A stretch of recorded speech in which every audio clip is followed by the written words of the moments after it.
1 spoon தேங்காய் எண்ணெய் விட்டுக்கோங்க. 1/2 ஸ்பூன் சோம்பு போட்டுட்டு 2 மீடியம் சைஸ் வெங்காயம் இதை மாதிரி நறுக்கி அதையும் சேர்த்துட்டு வதக்கிக்கலாம். 1 ஸ்பூன் உப்பு போட்டுட்டு வதக்குனா கொஞ்சம் சீக்கிரம் வதங்கும்.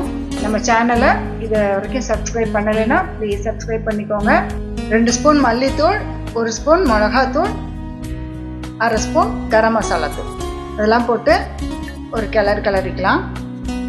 2வது பாலும் அதில் திரும்பவும் 3வது பாலும் சேர்த்து ஒன்றா எடுத்தது தான் இப்போ நான் சேர்க்குறேன்.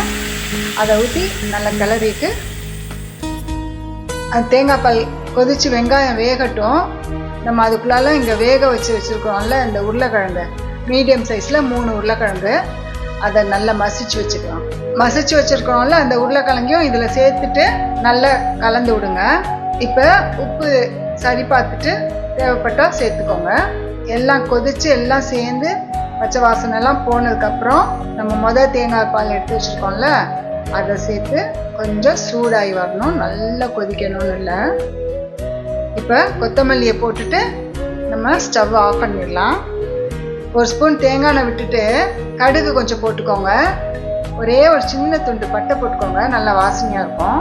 ஒரு 4-5 சின்ன வெங்காயம் பொடி பொடியாக நறுக்கி அதையும் சேர்த்துட்டு கருவேப்பிலையும் போட்டு தாளித்து நம்ம இந்த மசாலா கறியில் ஊற்றிடலாம்.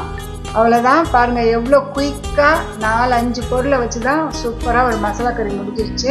இதுக்கு இஞ்சி பூண்டுலாம் வேண்டாம், நல்ல டேஸ்ட்டாக இருக்கும். நீங்கள் செஞ்சு பாருங்கள். இது நான் இடியாப்பத்துக்கு டிஃபனுக்காக செஞ்சேன். இது சப்பாத்திக்கும் நல்லாயிருக்கும், ஆப்பத்துக்கு நல்லாயிருக்கும், எதுக்குனாலும் நல்லாயிருக்கும். ஒரு தடவை நீங்கள் ட்ரை பண்ணி பார்த்துட்டு எப்படி இருந்தது கமெண்டில் வந்து சொல்லுங்கள்.